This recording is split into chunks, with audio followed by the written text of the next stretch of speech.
आज चाहिँ हामीले घरमै आफ्नै तरिकाले फिस फ्राई एन्ड करी बनाउँदैछौँ। भिडियो अन्तिमसम्म हेरिदिनु होला। गाइस, म आज स्पेसल माछा बनाउँदैछु।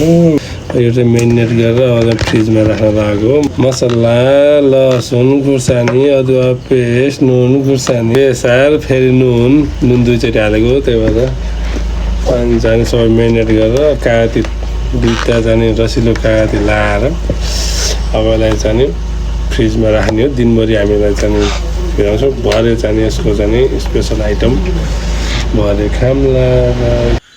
यो भिडियो चाहिँ मेरो पतिदेवले बिहानै स्टार्ट गरिसक्नु भएको थियो।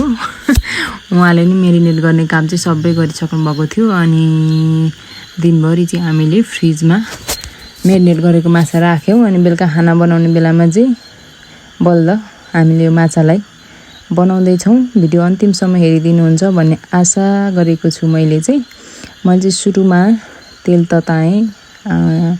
त्यसपछि तेल तातिसकेपछि माछा एउटा एउटा गर्दै राखेर उल्टाइ पल्टाइ यताउता गर्दै फ्राई गर्दैछु।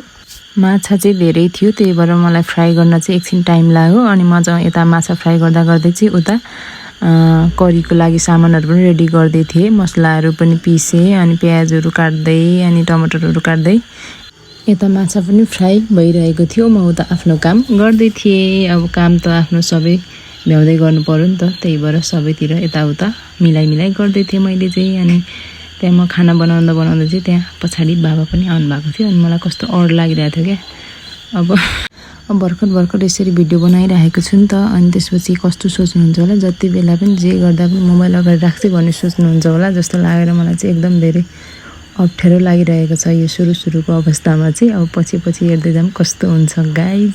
मैले करीको लागि चाहिँ टमाटर पनि काटिसकेँ। मसला पनि देखाउँदैछु रेडी भयो भनेर। माछा फ्राई पनि भइसक्नु लागेको छ, करिब अन्तिम समयमा आइसकेको छ। अनि मेरो श्रीमान चाहिँ फेरि आएर चाख्दै हुनुहुन्छ त्यहाँ, मिठो छ भन्दै। अनि म यता करीको लागि पनि रेडी भएँ। पहिला कराई बसालेँ। कराईमा चाहिँ तोरीको तेल लोकल घरमै पेलेको तोरीको तेल राखेर प्याज राखेर भुट्दैछु।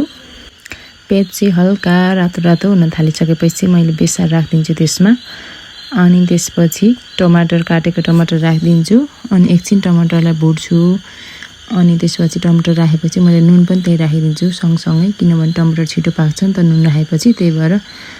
अनि टमाटरलाई एकछिन चलाएर चाहिँ मैले एकछिन छोपिदिन्छु, किनभने टमाटर पनि त पाक्नु पऱ्यो नि त। अनि टमाटर हल्का गलिसकेपछि चाहिँ मैले पिसेर राखेको मसला पनि राखिदिन्छु त्यसमा। त्यसपछि एकछिन मजाले भुट्छु तेललाई, किनभने मसला एकछिन पाक्नुपर्ने हुन्छ। मसलाबाट चाहिँ तेल निस्किन थालिसकेपछि मैले यसमा अघि नै पिसेर राखेको त्यो तोरीको धुलो पनि त्यही एड गरिदिन्छु। अनि पानी राखिदिन्छु।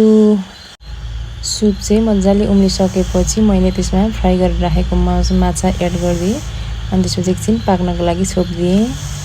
त्यसपछि मेरो माछा चाहिँ आजको रेडी भयो। आजको मेरो भिडियो चाहिँ हजुरहरूलाई के कस्तो लाग्यो कमेन्ट गर्न नबिर्सिनु होला। By by.